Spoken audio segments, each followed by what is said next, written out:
Paramashivoham Om Nityananda Paramashivoham Om Nityananda. Yes. Now, slowly, very slowly, please open your eyes.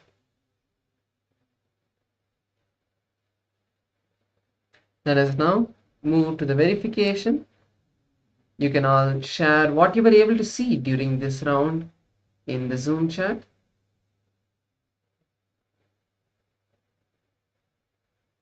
We have a few more minutes before we see what actually was being projected. Do not have any self-doubt or feel that, okay, I don't know if it is right. Don't have any of that judgment on what you have seen. Whatever was revealed to you is that which your third eye has given you. So share as you saw, share that. Yes, let us now move to the verification. So the number 72 was being projected for all of you. So if you were able to see this number, that is beautiful. You have started manifesting the power. So with this, we come to the end of this manifestation round, and we're now going to be moving into today's program, today's powerful cognitions. So today we are going to be learning about the past life regression, completing with our past life. So why is it so important when we have left all of that and come taken this new life? Why do we need to know about our past life? It is because there is the type of karma, the type of engrams which come with us even after we move to a new life. These are called agamya karmas. So these agamya karmas and these sanchita karmas which are created in our past life, they are a cause of many of our incompletions. You may have completed with so many of your root patterns and seen that, okay, I've completed, but there is still something stuck in me. That is your past life incompletions, which has now come back. So completing with these also is very important. Swamiji beautifully gives an example of these three types of karma, saying that the first is the prarabdha karma. The prarabdha karma is all the documents you have on your table. It is directly accessible to you with just by reaching your hand. Then we have the agamya karma. Then the agamya karma and the sanchita karma, both of these are just two different types. For example, the sanchita karma is like a drawer. You still need to open something and go through it. And the next one is like the bureau, like a locker, like a shelf, where there is so many documents and you need to go through so many of them, but you don't know which is what, and it is not in your memory. So that is the way these karmas. So you bring many of those karmas into this life, many of those patterns into this life as well. So now in this first session, we are going to be learning about the three layers of past, which is there inside us, where Swamiji shares with us the powerful cognitions. The first thing is that we need to understand that we have lived through hundreds of thousands of bodies before taking this present birth. How the life evolution happened, it is not just that one being moved from the single cellular organism to a multicellular organism. We have taken each one of those births as our consciousness in that smaller, in that less mature body saw the more matured bodies, the more evolved bodies. We took the decisions in each life to take that conscious breakthrough and move forward. So each time we moved from the first level to now the human level. So we have taken hundreds and thousands of bodies before this present birth, and unless you complete with the impressions gathered in these births, they impact your current birth even if you don't remember them. The good news is you can complete with this. So the different type of past, the first one is the layers from the moment back when you took birth in this body. And then the second layer is from the time you started assuming the body till this moment. And the third layer is from the time of the Big Bang to this moment. So the three type of past starts with the first one, when we took birth. The moment you took birth till this moment. The second is the moment you started assuming bodies. That is little back. And then the time the Big Bang happened, that is even more further into the past. So today we'll be working on the second layer of the past, which is the past from where you started assuming bodies until this present moment. You have assumed hundreds of thousands of bodies in the past, and your consciousness enters the bodies at the moment of birth, when the body has left the mother's womb. On the first moment of it taking the breath independently of the mother, it takes in the consciousness. The body you assume in each life is different. It is determined by the frequency of your consciousness that you are radiating at the time of death in your previous birth. So let us now watch a satsang from Swamiji, where he shares these powerful cognitions about how to complete with these past births. Let's be in the space of listening and now receive these powerful cognitions.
And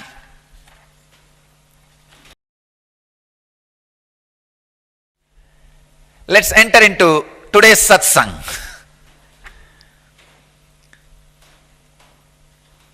Today's sutra, 124th Patanjali's Yoga Sutra.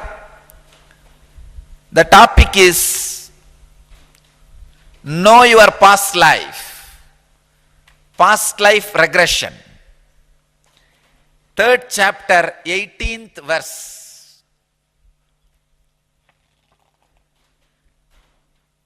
Samskara sakshatkaranat purva jati jnanam.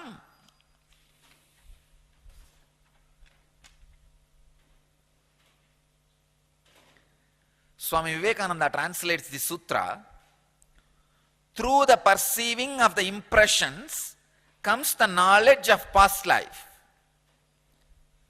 Swami Prabhavananda translates as: by making samyama on previous thought waves, one obtains knowledge of one's past lives. Swami Sachidananda translates as, by direct perception through samyama of one's mental impressions, knowledge of past births is obtained. And Osho translates as, by observing past impressions, knowledge of previous birth is obtained.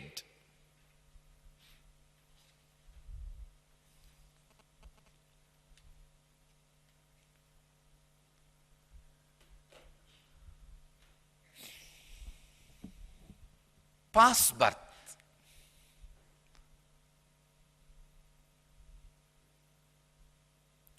One of the most fascinating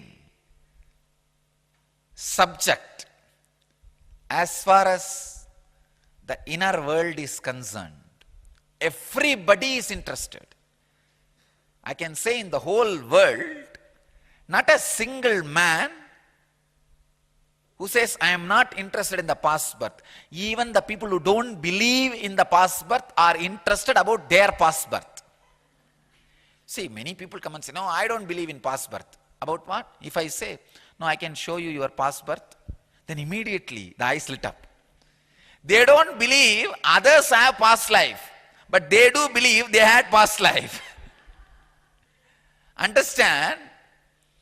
Whenever people say, no, I don't believe in God, they don't believe others believing in God. But inside heart of their heart, in their secret part, they do have, I think maybe who knows, he is there somewhere. Why take risk? Same way, when people say, no, I don't believe in past birth and all, it means what? They don't believe in others believing in past birth. But heart of the heart, I wanted all of you to know, 76% of Americans believe in past birth, reincarnation theory. Survey says, statistics says 76%. 76% of Americans believe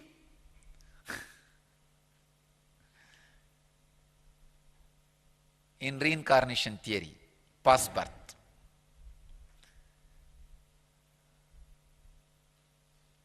Past birth is one of the most fascinating concept. Everybody is interested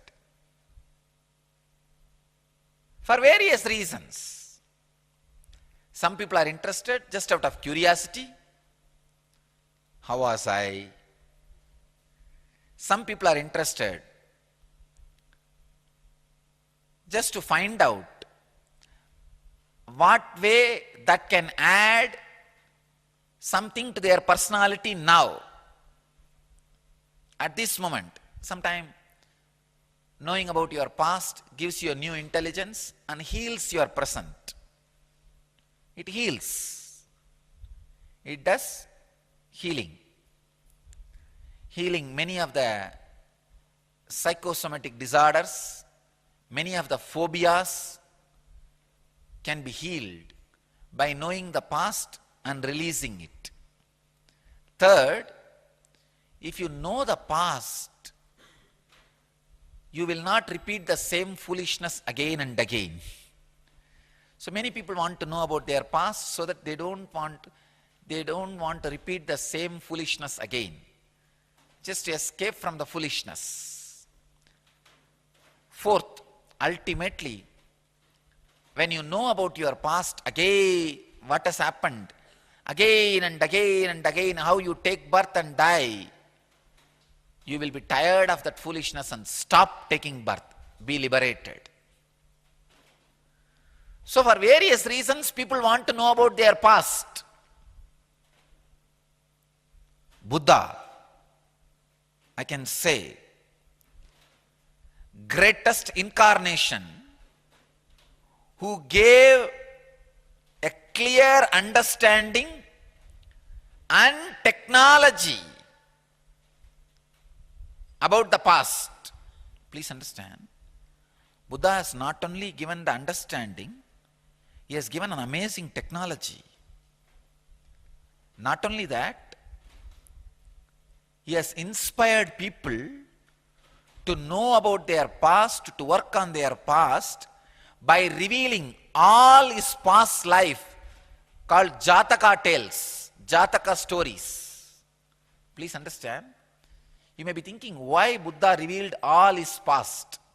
Actually, every person, before achieving enlightenment, last moment, when he is disappearing into the enlightenment, those few moments will have the complete recollection and complete awareness of all their past births. The memory will be opened. Buddha is a great master. Almost like a black box retrieval, he retrieved the whole thing, all Jataka tales, and presented the whole to the whole world. You may think, why? Please understand, when you read the Buddha's Jataka tales, you will understand all these four. One, if you are just curious, you can see how the life progresses. Second, if you want to know how the past births has impacted Buddha's present incarnation. Third, if you understand the Jataka tales, you will see how knowing the past has healed many of the Buddha's traumas, phobias, and how quickly his intelligence was awakened. Why so quickly his intelligence was awakened? See, we also see whatever Buddha has seen in his life. What the three things? Sick man, old man, dead body.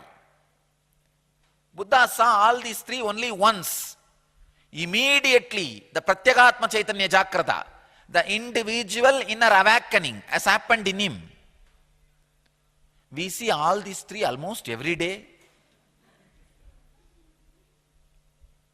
Why nothing happens? If you read the Jataka tales of Buddha, you will understand why he had that inner awakening. He was prepared, ready. Third thing, very important thing, very important truth.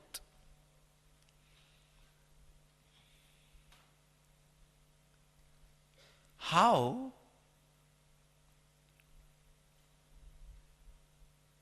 Buddha's past life memory has made him more intelligent. Fourth, ultimately, how knowing how he repeats the many lives after lives after lives, he decided not to take one more birth, his own enlightenment. If you read Buddha's Jataka tales, you will be inspired for all four. If you look into your own past and know your own Jataka tales, you will have the experience of all these four. When you read Buddha's Jataka tales, what clicks you intellectually will become experience when you know your Jataka tales, your Jataka stories. Understand, Patanjali is giving us a powerful technique to know your Jataka stories, your Jataka tales, your past lives.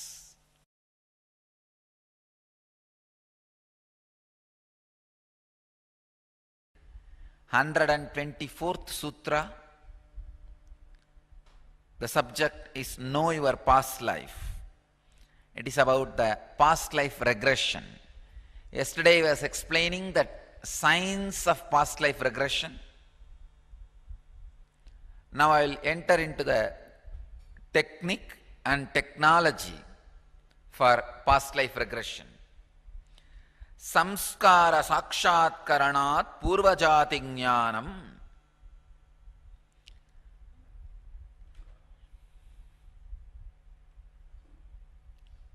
Swami Vivekananda translates the sutra as, through the perceiving of the impressions comes the knowledge of past life. I have spoken elaborately on this past life regression.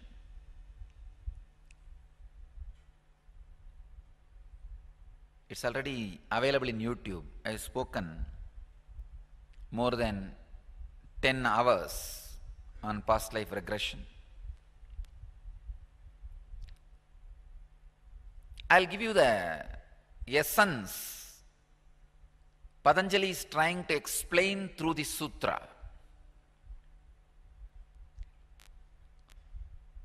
First, you need to understand what is past life. There is a question from Los Angeles Satsang Center.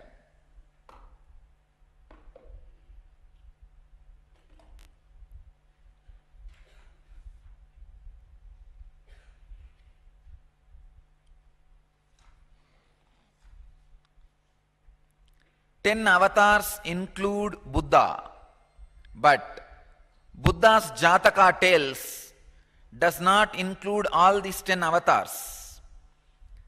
Does it? Can you explain more on the beauty of Dasavatar Jataka? You need to understand this truth.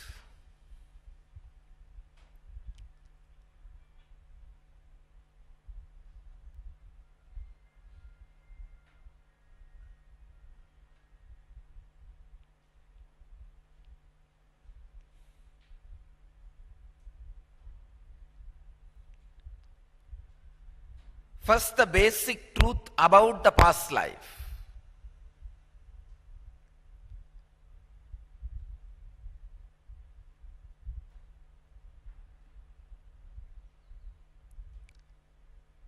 Your soul,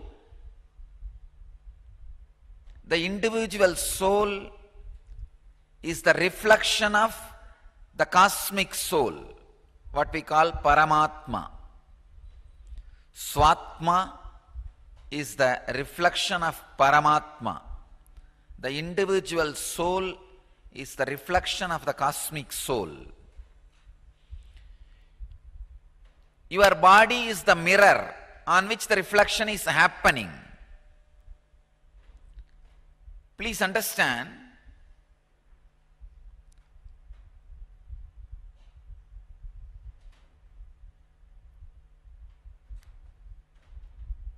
I'll explain with this example. Understand, this light above my head is the cosmic soul. The reflection of that light on this pad is the individual soul.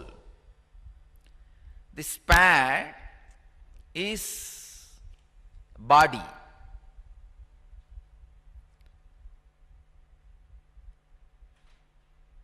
Every time when you take a new birth, you create new pad. You can call it, if you visualize this as a mirror. New mirror. So Buddha's Jataka tales are the tales of all the mirror he assumed.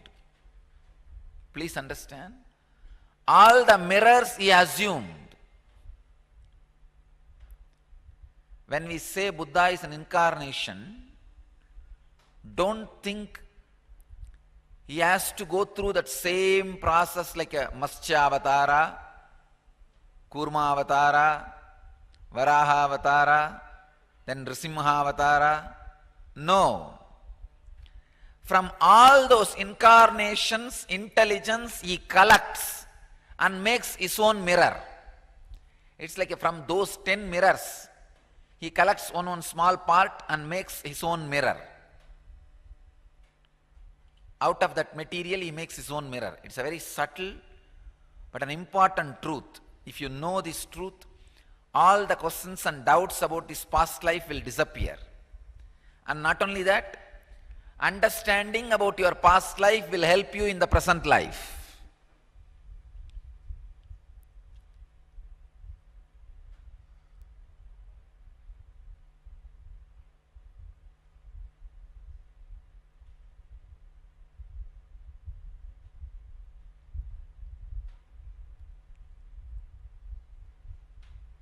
The second understanding about the past.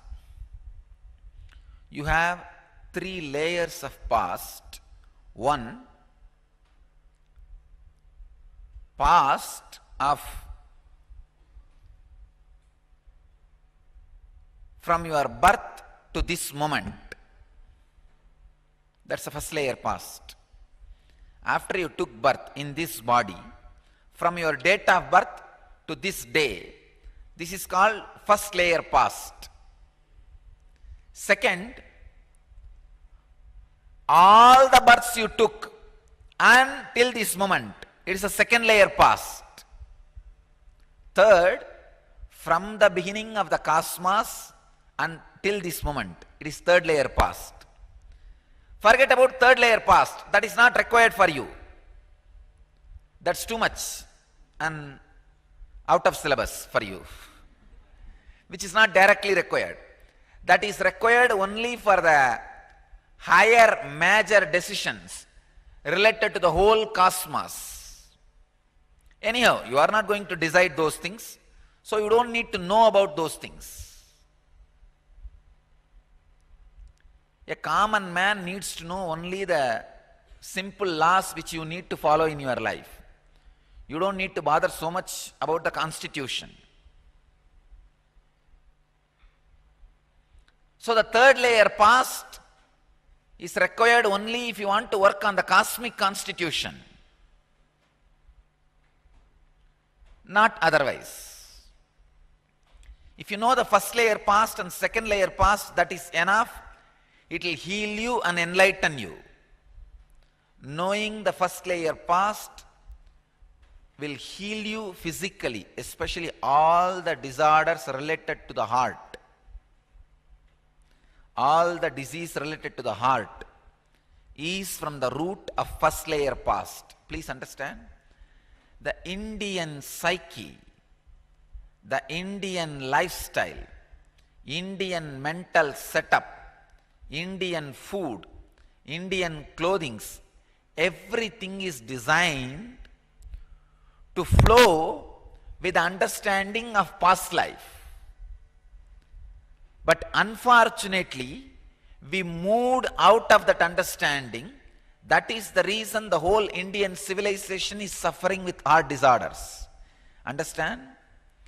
Indians suffer 600% more heart disorder than any other civilization. It's a international study, statistics. Statistics from international study, Indians suffer 600% more heart disorders than any other ethnic community or groups or civilizations. Please understand, this is only recently, I can say last 80 years, when we started disconnecting ourselves from our traditional understanding based way of life.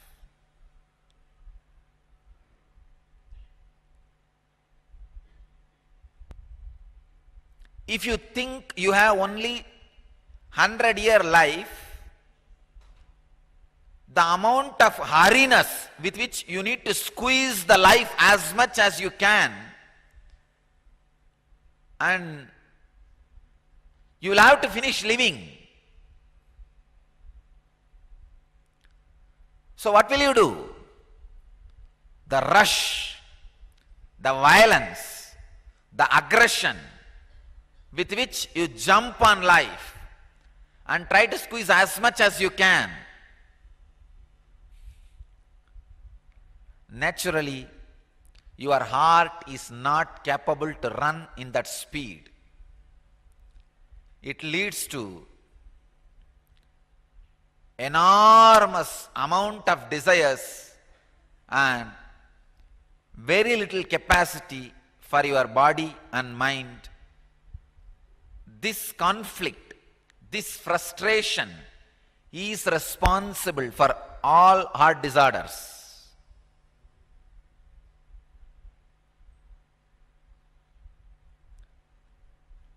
we are basically agriculture based, grain based civilization.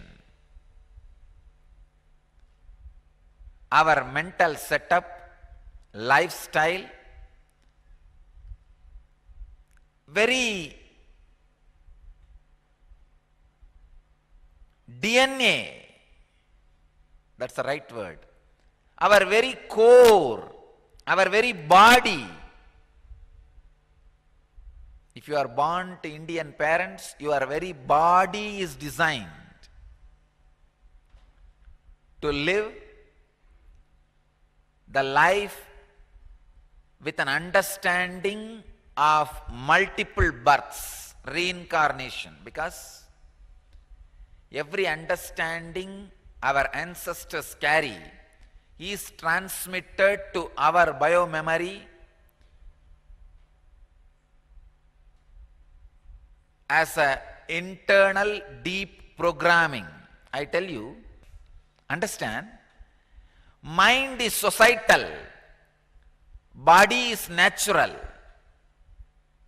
Indian body is built to understand and live the life with a clear understanding, a broad understanding about the multiple lives you went through and you will go through.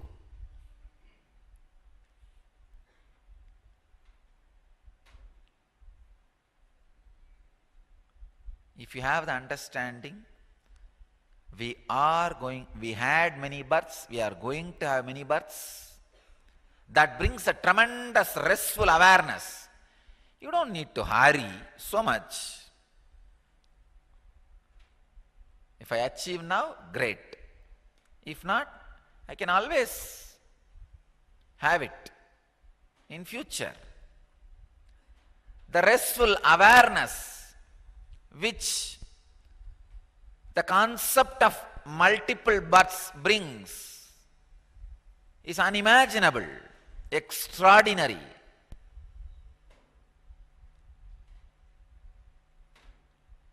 That is the reason I want you to understand the first layer and second layer past. The first layer past will heal basic problems of life. Second layer past will enlighten you and infuse tremendous energy and joy in you.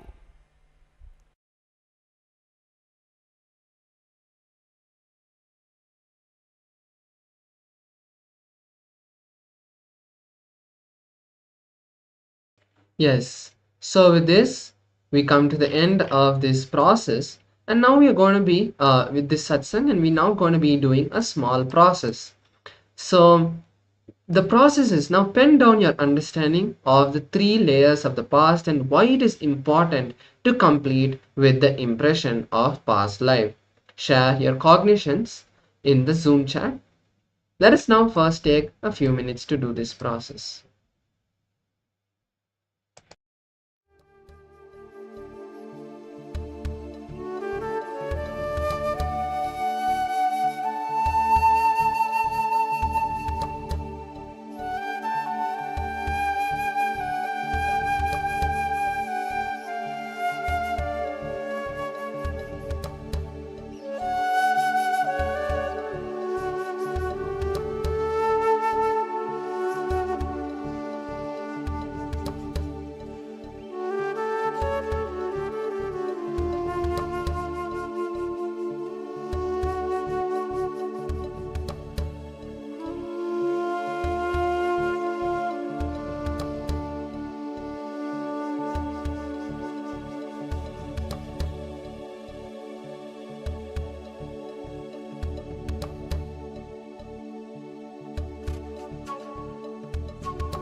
Yes. So, with this, we come to the end of this beautiful process of writing down our understanding. Now, we are going to be moving into the power manifestation.